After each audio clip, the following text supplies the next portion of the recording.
Ya, reuni 212 rencananya akan kembali digelar pada Kamis esok. Masa kabarnya akan berkumpul di dua tempat, yaitu Patung Kuda Jakarta dan di Masjid Az-Zikra Sentul. Namun hingga saat ini, pihak penyelenggara belum mengantongi izin dari kepolisian. Digelarnya reuni 212 menuai pro dan kontra. Sebagian mempertanyakan urgensi reuni, apalagi di tengah ancaman pandemi, dan menilai reuni 212 akan kembali kental nuansa politis. Benarkah demikian? Bagaimana sebenarnya kekuatan magnet politik kelompok 212 saat ini? Kita akan bahas di Newscast malam ini dengan tiga narasumber yang sudah bergabung. Saya akan sapa. Ada Ustaz Slamet Ma'arif, Ketua Umum Persaudaraan Alumni 212, Sunanto Caknanto, Ketua Umum PP Pemuda Muhammadiyah, dan juga Kang Ujang Komarudin, Direktur Eksekutif Indonesia Political Review. Selamat malam Kang Ujang, Caknanto, Pak Slamet Ma'arif, apa kabar? Selamat malam. Baik. Baik, saya akan langsung ke Ustaz Slamet Ma'arif. Pak Slamet Ma'arif, kabarnya tidak mengantongi izin dari Polda Metro Jaya dan juga Polda Jawa Barat. Jadi sesungguhnya acara besok ini jadi atau tidak? Jadi kan ini prosesnya panjang. Memang kita dari awal mengajukan izin ke Monas. Kemudian dari Monas tidak diizinkan. Ya, akhirnya kita mengajukan izin ke Patung Kuda. Kemudian proses diskusi dengan Pemda DKI Jakarta, aparat terkait, Satgas Gugus Covid tidak memberikan rekomendasi sehingga Polda Metro Jaya tidak mengeluarkan izin untuk acara di Patung Kuda. Nah, kenapa kita ambil acara di Patung Kuda? Ya supaya lebih leluasa, acaranya luas. Karena kemudian akhirnya panitia, karena memang tidak diizinkan di Patung Kuda untuk bikin acara besar, akhirnya panitia memutuskan untuk membuat acara reuni di berbagai tempat di Indonesia, di berbagai wilayah. Supaya konsentrasi masanya tidak membludak di Jakarta. Sehingga ada yang di Medan, di Solo, di Ciamis, di Sragen, di Sumatera Barat. Mereka bikin tempat masing-masing. Supaya menghindari kerumunan yang begitu besar dan tetap bisa menjaga protokol kesehatan. Nah, di Jakarta, di pusat itu, ya kan, karena kita melihat bahwa peribadatan, peringatan Maulid Nabi, ya kan, acara keagamaan itu kan udah dibuka di mana-mana. Nah, makanya akhirnya panitia memutuskan ambil di Az-Zikra untuk bisa sholat subuh berjamaah, berzikir, munajat, mengetuk pintu langit, mendengarkan tausiah dengan tertib, sejuk, khusyuk di sebuah masjid. Ya kan? Ya sama dengan orang Jumatan.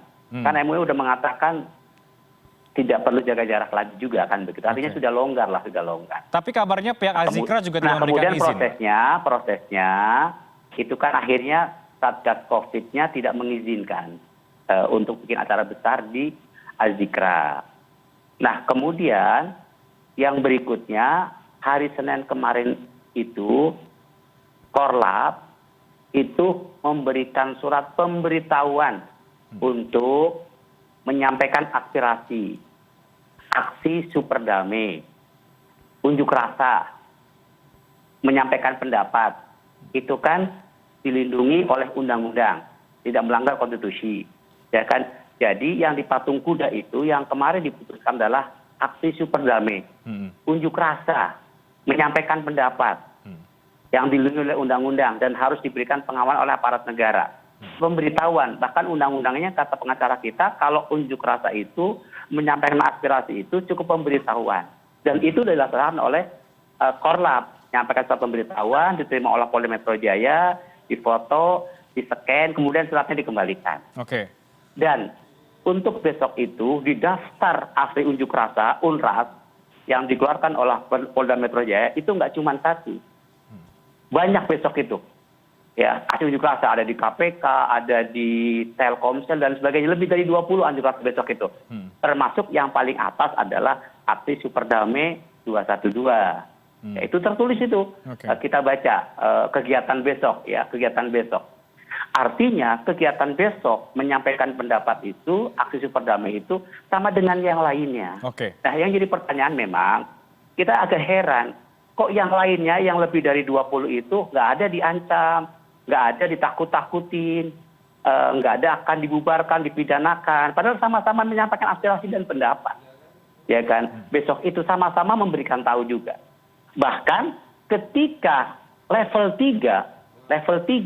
di DKI Jakarta, unjuk rasa tentang Formula E kepada Gubernur Arief kan berlangsung dikawal juga. Nah sekarang levelnya malah turun level 2. Iya kan? Padahal itu sama-sama unjuk rasa, menyampaikan aspirasi.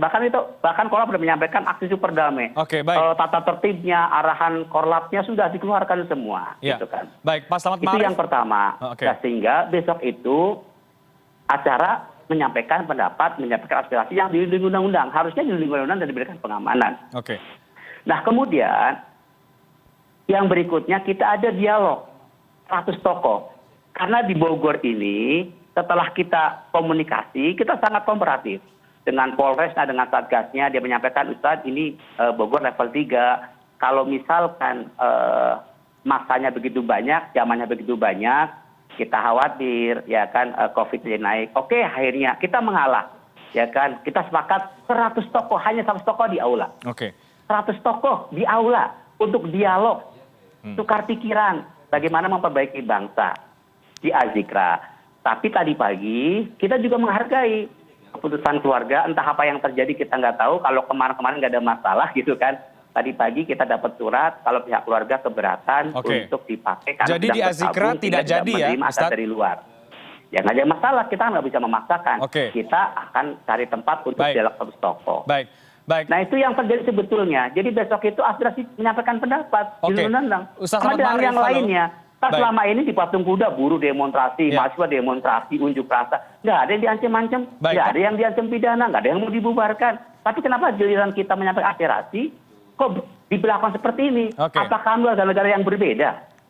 Bahkan tadi pagi, itu ANP, Aliansi Nasional Papua, yang memperingati 60 tahun kemerdekaan Papua, yang jelas membahayakan NKRI, ingin merdeka, dikawal, dibiarkan, dibubarkan. Baik, Pak Ma'arif. Jadi intinya besok Anda akan tetap melakukan aksi di kawasan Patung Kuda, meskipun tidak mendapatkan rekomendasi dan juga izin.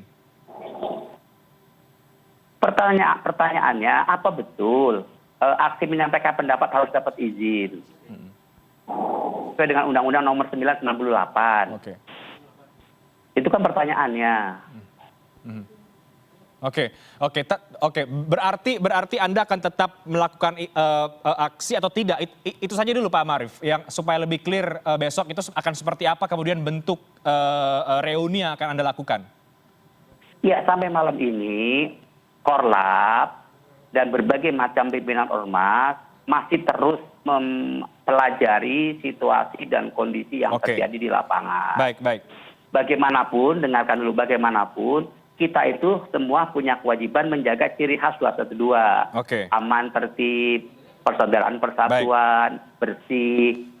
Itu harus kita jaga. Akhlakul karimah. Sebab track record kita itu, kita mempertahankan itu. Jadi nggak boleh kita turun, kemudian kita melupakan ciri khas itu. Ya, kita akan memastikan turun kalau bisa menjaga ciri khas itu. Sekali lagi, persaudaraan, persatuan, kedamaian, ketertiban, kebersihan, keamanan, akhlakul karimah, itu akan kita jaga terus. Nah, perkembangan yang sekarang berkembang itu terus dipelajari oleh Korlap dan pimpinan-pimpinan ormas. Sebab 212 itu milik umat, punya banyak ormas, nggak cuma satu golongan, bukan cuma PA doang, bukan cuma GNPF doang, tidak. Tapi punya banyak ormas. Panitia pun, panitia reuni kemarin itu adalah panitia gabungan dari berbagai ormas. Yang keputusannya harus diambil bersama.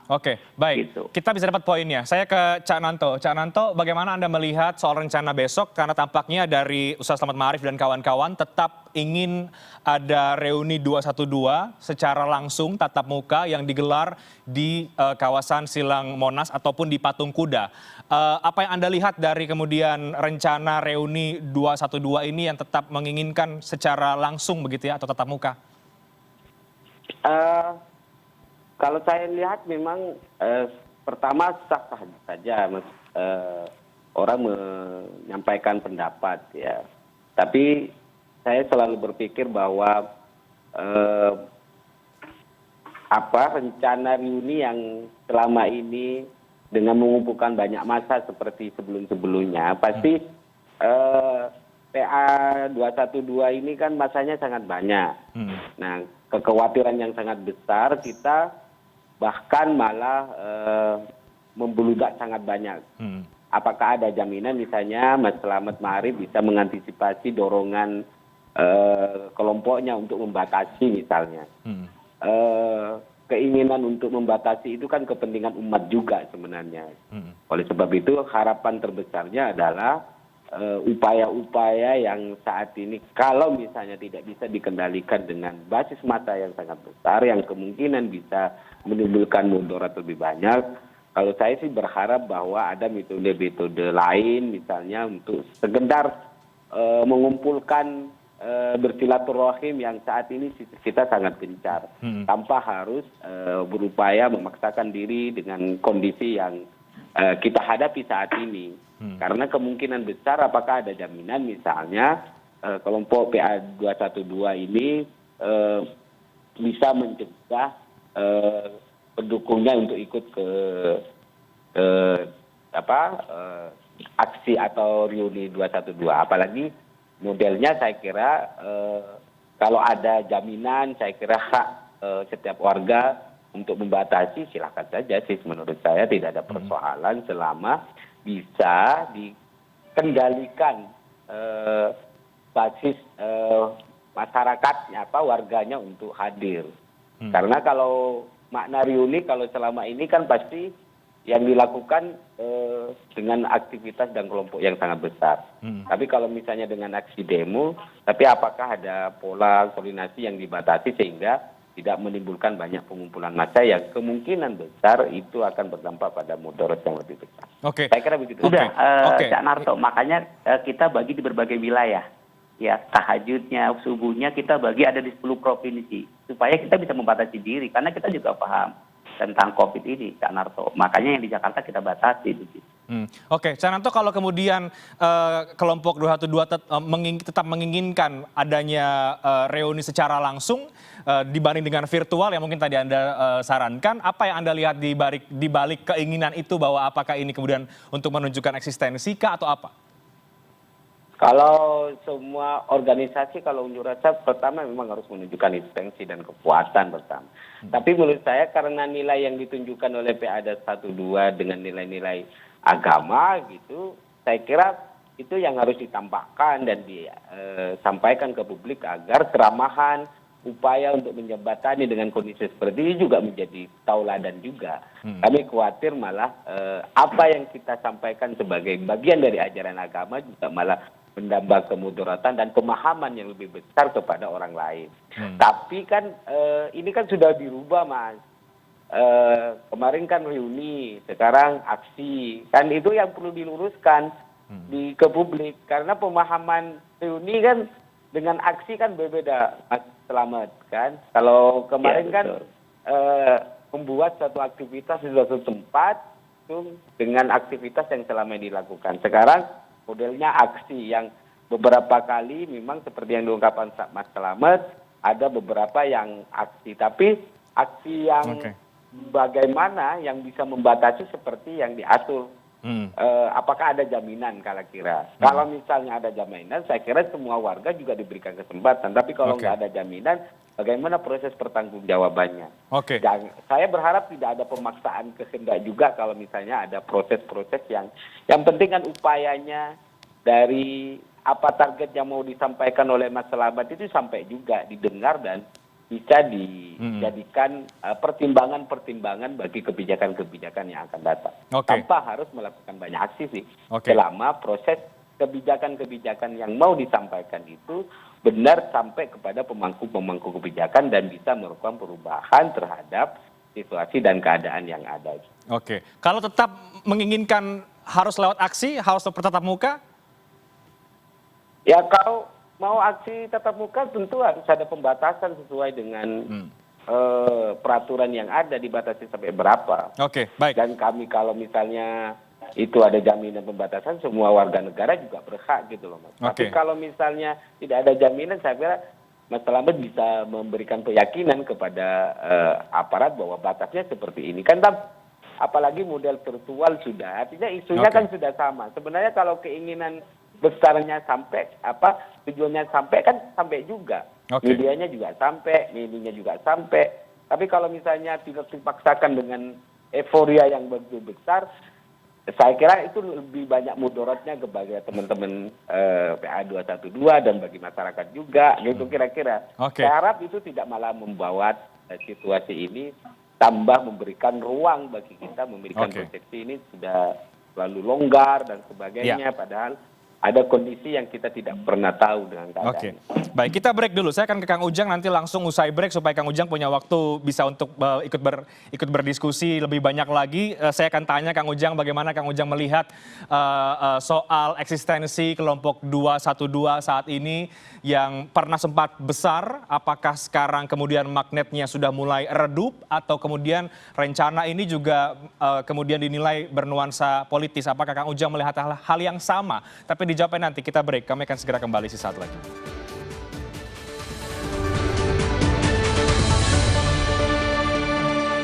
Saya langsung ke Kang Ujang. Kang Ujang, di tengah upaya kelompok 212 yang ingin tetap mengadakan reuni, mungkin juga untuk menjaga eksistensi dan lain sebagainya, tapi secara politik apakah kemudian kelompok ini masih memiliki magnet politik yang cukup besar? Saya rasa masih ya.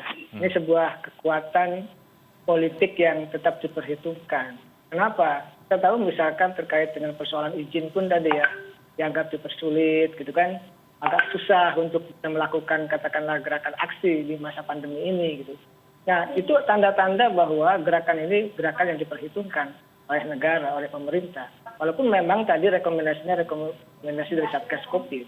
Nah saya melihat begini, saya pernah mengatakan di CNN juga dulu ketika Rizik datang ke Indonesia gitu kan, membawa revolusi akhlak, saya katakan ini akan menjadi sebuah gerakan yang besar.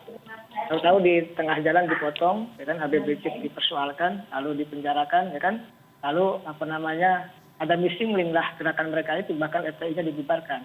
Nah saya melihat gerakan yang dipimpin oleh Pak Slamet Ma'arif, saya rasa ini tadi Cak Nanto juga sudah menegasikan bahwa ini kan jumlahnya juga besar, gitu kan, ini sebuah kekuatan yang yang bagi saya yang luar biasa di Indonesia ini. Karena begini, fenomena seperti ini itu kan lahir karena juga misalkan bagian daripada kekecewaan juga. Dan kalau apakah ini gerakan politik? Ya, gerakan politik. Dan setiap warga negara, siapapun mereka, siapapun dia, gitu, apapun kelompoknya, yang penting bukan organisasi terlarang, itu berhak untuk bisa menyampaikan pendapatnya. Tetapi memang di era COVID seperti ini kita harus saling memahami satu sama lain. Ya, negara harus memahami dan kelompok Pak Slamet Ma'arif 212 juga harus memahami. Oleh karena itu titik temu itu menjadi penting. Kenapa misalkan kelompok 212 harus dibenturkan dengan pemerintah? Kan tidak harus seperti itu.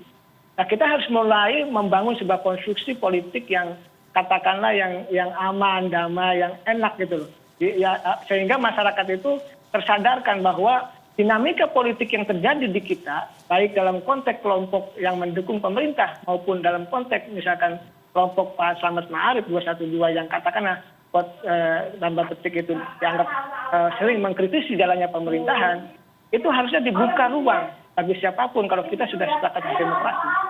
Tapi memang persoalannya tadi, kita ini agak sulit ya dalam konteks COVID ini gitu loh. Pembatasan kan itu harus terjadi, dan apalagi hari ini kita sudah melihat varian virus yang baru gitu. Nah, ketika kita melihat kelahiran bagaimana 212 ini di pilkada misalkan, itu kan suka tidak suka, senang tidak senang gitu kan, itu juga kan bagian daripada kelompok yang sudah memenangkan gubernur. Lalu juga katakanlah dalam konteks pilpres juga mendukung terkait dengan Pak Prabowo, walaupun Pak Prabowo-nya meninggalkan gerakan 212 ini. Tetapi apapun itu kalau saya melihat dari konteks kekuatan ormas-ormas yang ada di Indonesia, ini punya tempat tersendiri kelompok 212 ini di hati masyarakat. Ya tentu ada kelompok-kelompok yang lain, kelompok kekuatan NU, kelompok kekuatan Muhammadiyah dan ormas-ormas yang lain. Nah saya melihatnya ini ada bagian masyarakat, yaitu yang dipimpin oleh Pak Slamet Ma'arif, yang juga ingin berkontribusi dalam konteks berpolitik yang katakanlah tadi sehat, beradab gitu ya, lalu mengutamakan nilai-nilai akhlak dan lain sebagainya. Nah ini juga harus diberi kesempatan, kenapa tidak? Nah oleh karena itu negara yang mesti berdialog. Nggak boleh juga negara ingin menang sendiri gitu, nggak boleh. Kalau kita sepakat berdemokrasi. Tetapi di saat yang sama juga kelompok 212 juga mohon maaf Pak Slamet Ma'arif ya, tidak juga misalkan ya paling benar dan lain sebagainya. Ini harus ada titik temu. Sehingga apa? Sehingga kita semuanya bisa menjadi contoh. Jadi negara bisa menghadirkan ruang demokrasi bagi semua kelompok dan golongan di Republik ini. Dan kelompok Pak Slamet juga sama, dia punya hak untuk berpartisipasi dalam konteks berdemokrasi. Nah inilah titik temu ini harus ketemu antara dua kekuatan pemerintah dengan Pak Slamet Ma'arif 212 itu. Nah ke depan saya rasa eksistensi setiap organisasi itu kan mesti dijaga. Akan ruhnya nyawa dari sebuah organisasi itu eksistensi, apapun itu. Ya misalkan NU, Muhammadiyah, ya Cakyanto juga pemuda Muhammadiyah gitu. Pasti eksistensi akan dijaga. Ini adalah sebuah kekuatan yang memiliki roh dan yang menggerakkan dalam konteks pertarungan politik ke depan. Okay. Tentu kalau misalkan Pak Slamet Ma'arif dengan kelompok 212-nya dia punya dukungan tersendiri kepada capres-cawapres itu hak. Lalu ingin juga berpartisipasi dalam konteks tadi melakukan unjuk rasa gitu. Asalkan dengan aturan undang-undang dan pembatasan yang ketat ya silakan. Jangan juga tadi ya dibenturkan antara kekuatan negara dengan kekuatan 212. Ini menjadi penting. Oke, baik, nah, kita terbiasa Bang Reinhardt, kita ini biasa mengadu domba gitu loh. Ini yang menjadi politik kita, membuat politik kita ini runyam.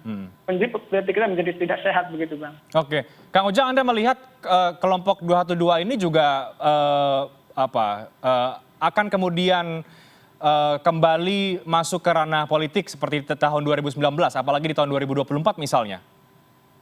Saya punya keyakinan itu, tapi yang lebih tahu kan Pak Slamet Ma'arif. Saya punya keyakinan, 100% saya punya keyakinan iya. Karena apa? Kan begini, dalam Islam itu kan seluruh napas itu kan politik. Dan tidak ada kebijakan di Republik ini yang tidak diputuskan dengan politik. Oke, baik. Oleh karena itu saya melihat ya ini gerakan politik. Dan itu hak juga, hak politik dari kelompok 212. Oke. Tapi memang tadi bagaimana tidak bisa titik temu dengan pemerintah begitu. Oke, Ustaz Slamet, jadi reuni kali ini untuk apa ini? Untuk politika atau untuk umat? Kalau untuk politik kan bukan tahun politik. Siapa yang mau didukung 2021 ini? Nggak ada pilkada, nggak ada pilpres. Ya itu jauh banget, masih jauh 2024 itu. Ya kan. Tapi saya menghargai setiap pendapat orang lain ya tentang gerakan kita. Saya sangat menghormati dan saya setuju dengan Kang Ujang bahwa setiap warga negara dia punya hak politik gitu kan. Kalaupun alumni 212 berpolitik kan nggak salah juga di negara demokrasi. Ya. Gitu kan. Cuman tadi saya setuju dengan pernyataan Kang Ujang tadi bahwa kita itu nggak boleh dibentur-benturkan. 212 itu selalu menjaga agar tidak dibenturkan oleh siapapun. Dari mulai 2016, kemudian reuni pertama, kedua, dan ketiga, serta keempat dalam bentuk Zoom tahun kemarin itu, kita menjaga itu untuk tidak bisa dibenturkan dengan polisi, dengan TNI, dan lain sebagainya. Nah, sehingga di 4 reuni yang pernah kita lakukan itu, kita selalu koordinasi merangkul pihak keamanan. Duduk bersama, mau sampai jam berapa, acaranya apa, jumlah masanya berapa, lalu duduk bersama kita.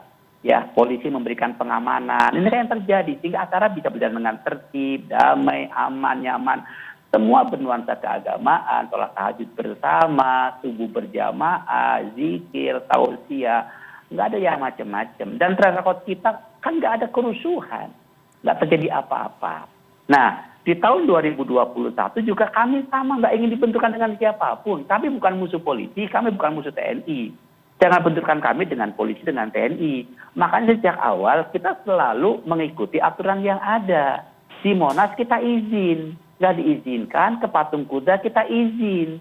Nggak diizinkan juga kita pilih masjid. Supaya terbatasi. Duduk, sholat subuh, berjamaah, menekan kata tausiah, munajat, zikir. Luar biasa ademnya. Itu pun nggak diizinkan. Bayangin aja, untuk sholat subuh, untuk ngaji, untuk munajat, untuk zikir nggak diizinkan. Di tempat yang lain diizinkan. Di Pekalongan Maulid Nabi itu puluhan ribu, mungkin ratusan ribu tuh tangan terbuka. Ya kan berdesak-desakan tuh kemarin. Kalau diizinkan. Besok tanggal 17 Desember lihat NU punya hajat besar. Kita lihat diizinkan apa enggak. Ya kan. Nah ini kenapa di masjid kita mau sholat subuh, berjamaah, mau zikir, mau munajat, nggak diizinkan juga. akhirnya kita ngalah. Oke lah, kita 100 orang saja di ruangan. 100 orang, saya jamin cuma 100 orang di Azikra waktu itu. Tapi kemudian, ini yang jadi aneh, kita khawatir ada pihak-pihak ketiga yang kemudian menekan, mendesak pihak Azikra untuk menolak itu semua. Karena setelah Azikra menolak, kami mencari masjid-masjid. Ternyata masjid itu didatengin juga. Ya, didatengin juga untuk menolak yang 100 orang itu. Bayangin aja, 100 orang berkumpul, masih dipersulit. Kang Ujang, di negara yang katanya demokrasi. Padahal kita mau dialog antar ulama, antar tokoh. Makanya akhirnya kita ambil konstitusional juga. Senin, panitia sudah melayangkan surat pemberitahuan. Ya kan. Dan maaf, saya mengajak dirangkul. Mestinya kan kalau dipanggil dong oleh Intel Polda Metro Jaya. Mau berapa orang nih kekuatan masanya? Sampai jam berapa? Bagaimana? Mestinya kan koordinasi dirangkul. Ya bukan sebaliknya, diancam dibubarkan, dipidanakan, ditakut-takutin dan lain sebagainya. Ini kan alam demokrasi. Dan kami selama ini kan jaga itu semua, gitu kan. Kita jaga itu semua. Makanya situasi malam ini juga kita pelajari juga. Karena tadi saya setuju dengan Kang Ujang tadi, kita nggak boleh dibutuhkan dengan siapapun. Ya, keselamatan, keamanan umat akan kami nomor satukan. Kami nggak ingin dibutuhkan oleh siapapun. Ya, kami akan pelajari keadaan malam hari ini. Ya, baik, Pak Slamet, meskipun kemudian dalam beberapa catatan seperti yang juga sampaikan Cak Nanto, ketika ada aksi yang kemudian dilakukan, ini pihak 212 tidak bisa membatasi massa yang datang. Dan ketika kemudian ditanyakan, ya biasanya kemudian selalu dijawab bahwa umat tidak bisa dibendung dan lain sebagainya. Itu kan kerap kali terjadi juga ya, Pak Slamet Ma'arif? Iya, kemarin kan nggak ada pandemi, ya kan? Nggak ada pandemi. 1, 2, 3 kita memang nggak ada pandemi. Dan itu kan terbuka untuk umum, siapapun bisa datang. Bahkan 2016 Presiden juga datang. Ya kan, 2017 yang pertama juga pihak Polda Metro Jaya, Kapoldanya mengutus utusan duduk bersama dengan kita. Ya kan, dan kita satukan se-Indonesia kumpul jadi satu di Monas. Tahun 2020 pandemi, kita batasi Zoom. Ya, kita Zoom meeting ketika itu. Tahun tapi masa yang sama juga datang berbondong-bondong ke Bandara Soekarno Hatta. Di ruangan cuma ada 15 orang. 85 orang lewat Zoom meeting. Itu bisa kita tujuan kita batasi. Nah, tahun ini kita melihat sudah ada kelonggaran. Udah bisa bikin acara di mana-mana. Kita kan melihat. Ya kan, udah ada Maulid Nabi di mana-mana, acara terbuka untuk umum. Presiden juga udah di suatu provinsi berkerumun, menteri juga berkerumun. Kita pikir, oh udah longgar berarti. Makanya kita ingin acaranya terbuka sesuai dengan permintaan umat. Tapi prosedur kan kita lakukan. Ya kan?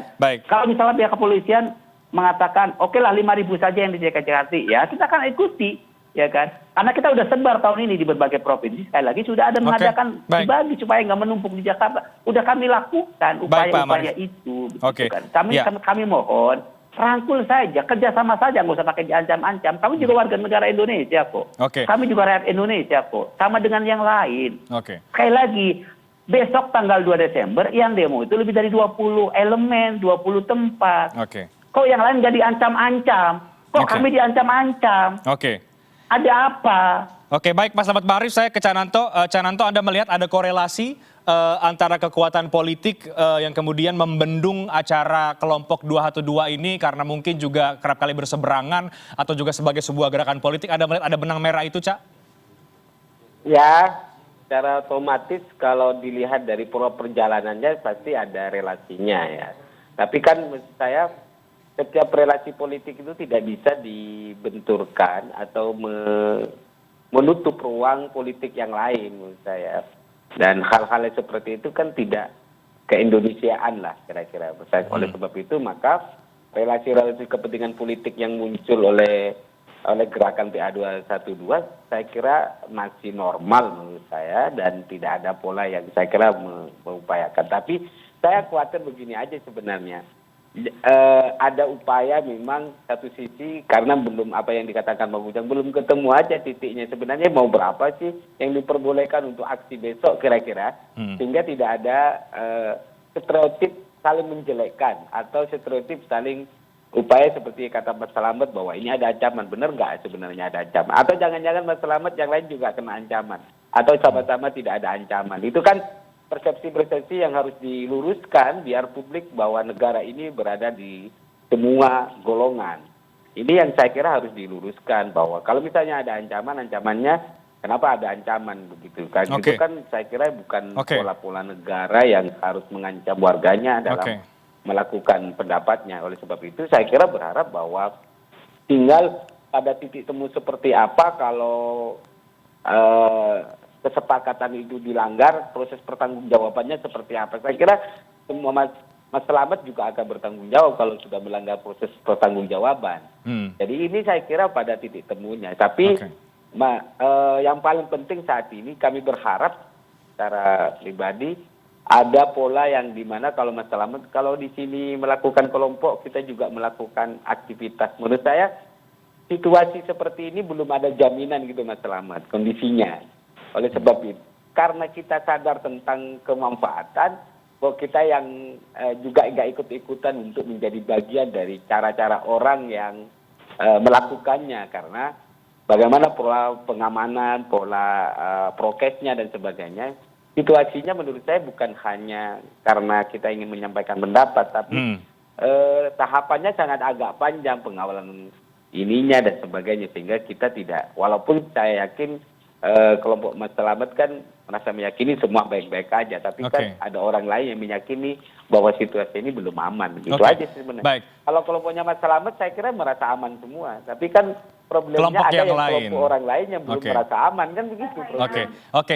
Baik, Cananto, saya dalam beberapa pemberitaan di media saya membaca pandangan Anda soal rencana aksi besok. Salah satunya begini, bisa disiasati secara virtual. Substansinya kan sama kalau memang mau reuni karena masih pandemi, kecuali reuni 212 untuk kepentingan politik. Nah, ini maksud Anda apa nih, Cak?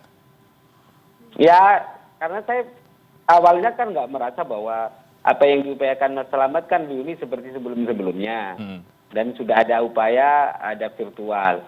Dan kepentingan-kepentingan politik yang selama ini kita baca di gerakan PAD 12 kan memang sudah agak jelas kan.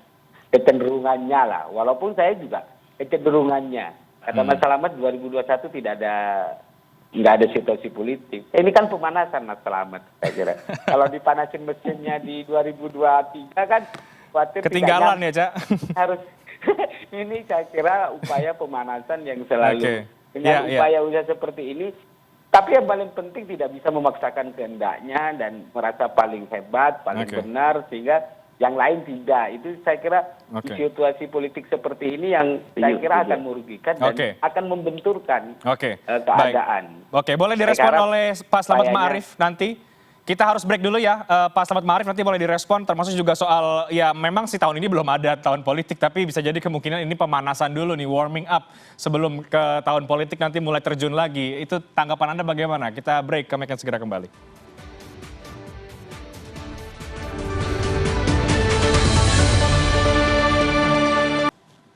Baik, kembali di CNN Indonesia Newscast, saya akan langsung ke Pak Slamet Ma'arif. Bagaimana Ustaz Slamet Ma'arif kalau kemudian benang merahnya adalah begini, kira-kira bisa menahan diri begitu ya, kalau memang pesannya itu memang ada pesan, tentu bisa dilewatkan lewat media yang lain seperti misalnya secara virtual. Tapi kalau tetap ngotot ingin harus secara langsung di tengah pandemi dan juga belum mengantongi izin, maka dibacanya ada kepentingan politik meskipun belum tahun politik, tapi sudah pemanasan. Untuk pemanasan, bagaimana Ustaz Slamet Ma'arif menanggapi soal itu? Iya, jadi kan momen Hari Persaudaraan Umat Islam Indonesia itu kan momen besar, momen bersejarah yang Allah berikan kepada bangsa Indonesia yang wajib kita syukuri. Belum tentu negara lain mendapat momen itu di 212 tahun 2016. Makanya kan kita jaga momen persaudaraan itu sekaligus untuk mensyiarkan Islam. Kita niatnya mensyiarkan Islam. Makanya kan alternatif pertama pilihannya kita dari sholat subuh. Dan itu kan terus begitu acaranya. Sholat subuh, ya kan, tahajud, munajat, zikir, tausiah, maulid Nabi. Kan tiap tahun yang berlangsung seperti itu, ya kan. Tapi ketika kondisi nggak memungkinkan tahun kemarin, ya kita kan virtual Zoom. Ikut virtual Zoom juga tahun kemarin, kalau kita nggak menurunkan mata, nggak memaksakan diri. Nah tahun 2021 juga sama. Kita ingin menunjukkan bahwa ada satu momen istimewa yang Allah berikan kepada bangsa ini. Itu kan momen nilai persaudaraan, nilai persatuan, nilai syiar Islam, semangat untuk membela keadilan, semangat untuk melawan kezaliman. Itu kan kita ingin mengingatkan kembali kepada alumni 212. Kita pernah punya momen itu dan kita harus menjaga spirit 212 itu. Nah, kalau kemudian kita dianggap memasakkan diri kemudian berpolitik, ya sekali lagi saya menghormati pendapat dan masukan dari siapapun, termasuk Kang Nanto gitu kan. Terima kasih. Tapi sekali lagi PA 22 sampai saat ini belum memberikan urusan politik. Kemarin 2019 kita terlibat dalam politik karena istimewa ulama, ya kan. Kalau ternyata nanti istimewa ulama mengatakan Gerakan 22 tidak berpolitik, tidak mendukung siapapun, tapi pastikan kami nggak akan mendukung siapapun. Diberikan kebebasan kok. Siapapun mendukung siapapun begitu kan. Oke, jadi agendanya besok sebetulnya ada tokoh-tokoh yang diundang. Kabarnya Pak Anies juga akan diundang, Pak Amin Rais. Bagaimana itu soal tokoh-tokoh yang diundang, Pak Slamet Marif? Kalau di dialog nasional itu, yang tadinya rencana kita undang di Azikra itu, ya, yang sudah kita masukkan list itu, Pangdam Siliwangi, Kapolda Jawa Barat kita undang, Gubernur Jawa Barat kita undang, Bupati Bogor kita undang, Gubernur DKI kita undang, kemudian tokoh-tokoh nasional ya seperti Pak Amin Rais, Bang Raffi Harun, Rocky Gerung, kemudian Bu Susi, itu udah ada dalam daftar list undangan kita yang mantan menteri itu. Pak Rizal Ramli, kemudian ulama-ulama kita ya, Ustaz Amal Habsyi, Agim, Ustaz Abdul Somad, kita akan undang duduk bersama tadinya 100 tokoh itu. Duduk bersama di satu tempat untuk bagaimana mencari solusi untuk keselamatan bangsa yang lebih baik. Karena kita melihat ada hal-hal yang sangat memprihatinkan di negeri ini. Ya, kita beranggapan negara sedang tidak baik-baik saja. Saya pikir semua orang tahulah. Nah, kita ingin duduk bersama 100 tokoh itu, semua urun rembuk, kemudian kita berikan rekomendasinya kepada pemerintah, kepada instansi terkait, mau DPR MPR lah, mau Kapolri, mau Panglima TNI, kita akan berikan. Untuk apa? Memperbaiki bangsa ini sebetulnya. Tapi kemudian saya juga aneh, kok kemudian nggak diizinkan juga yang 100 orang itu ya. Ya itu kita aneh juga, Mang Ujang di negara yang katanya demokrasi begitu kan. Itu sebetulnya yang kita lakukan. Nah, hajat aspirasi itu kan hajat umat ya kan. Karena memang tadi saya katakan sudah melihat banyak yang demonstrasi diizinkan. Makanya unjuk rasa, menyampaikan aspirasi. Untuk aksi perdamaian itu ada 3 tuntutan sebetulnya. Bela ulama, bela MUI, kemudian ganyang koruptor. Itu tema yang akan diangkat. Aksi besok itu. Bela ulama, karena kita masih melihat ada kejadian sama ulama kita, termasuk Habib Rizik, ya, yang hanya karena berobat 4 tahun penjara, kemudian jadi 2 tahun.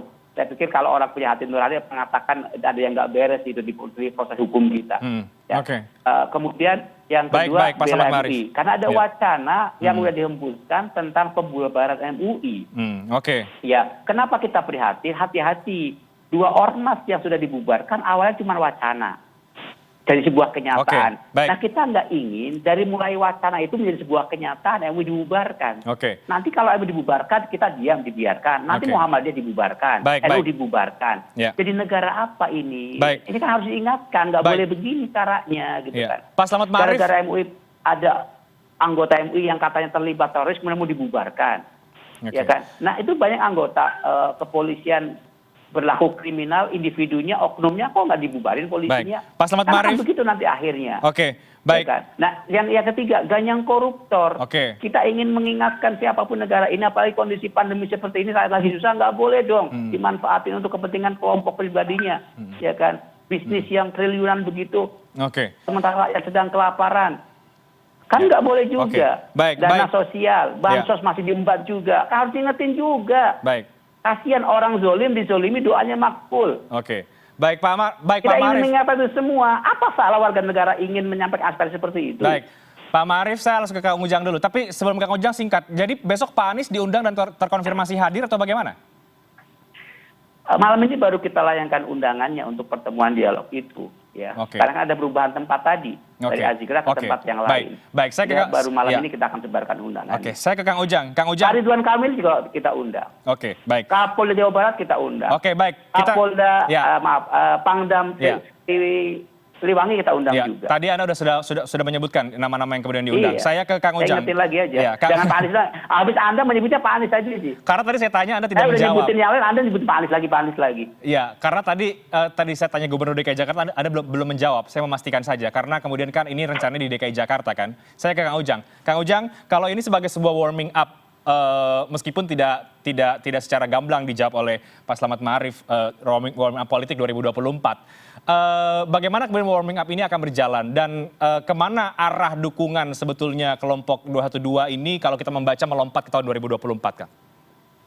Ya, agenda politik beliau pasti jalan. Dan itu hak ya, hak warga negara. Tidak bisa dilarang-larang juga. Dan nanti siapa nanti pelabuhan akhir gitu ya terkait dengan dukung-mendukung itu, saya tidak tahu juga.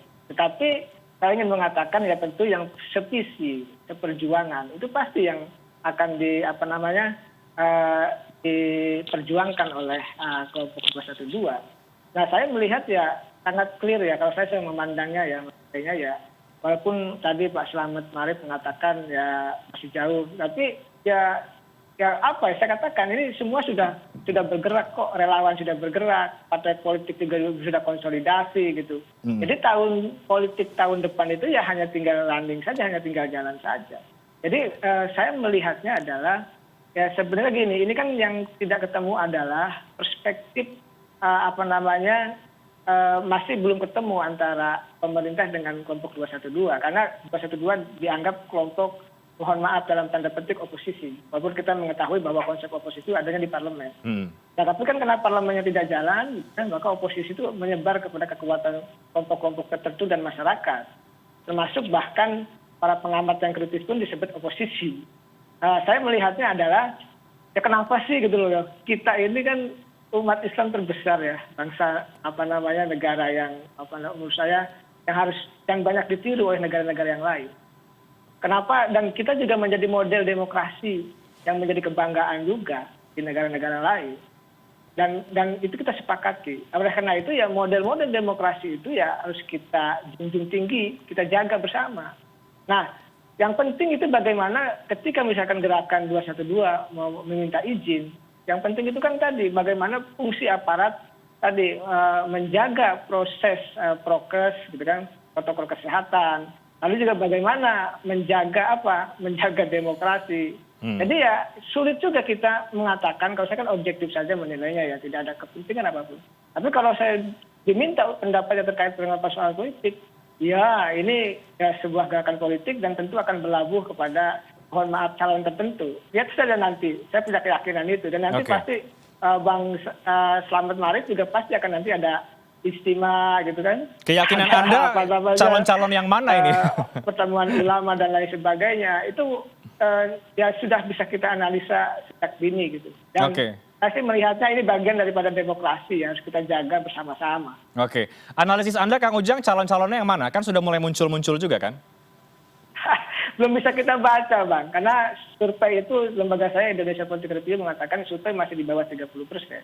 Artinya belum kelihatan ini siapa yang menang, koalisi partai yang dibangun siapa, calon lawan politiknya siapa saja, lalu juga pasangannya siapa saja belum kelihatan.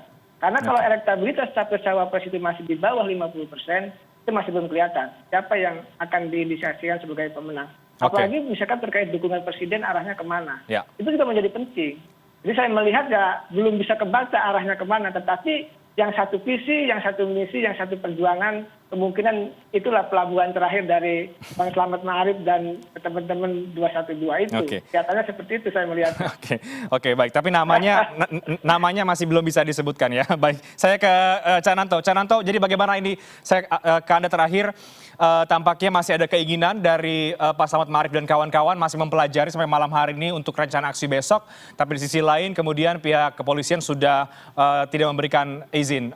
Bagaimana titik tengahnya menurut Anda agar kemudian pesan yang tadi disampaikan oleh Pak Slamet Ma'arif ya soal tujuannya untuk bela ulama, bela MUI, ganyang koruptor itu kemudian bisa sampai, tapi kemudian juga menyesuaikan kondisi yang ada?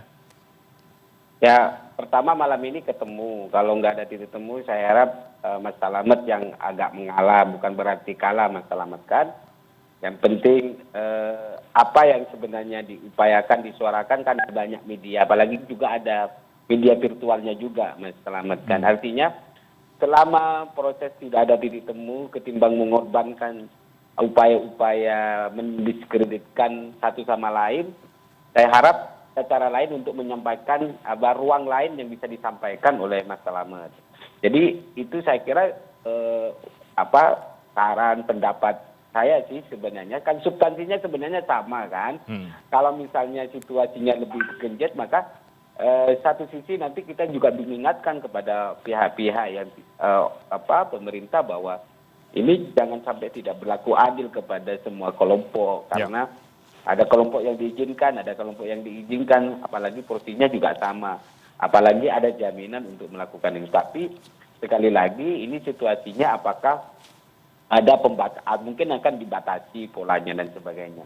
Ini saya kira target yang harus disampaikan kepada publik bahwa ada upaya-upaya yang bisa di jalan tengah, di tengah situasi melawan COVID-19. Ini bukan soal narasi politik, tapi gerakan ini pasti akan dikaitkan dengan narasi politik. Itu aja sih sebenarnya.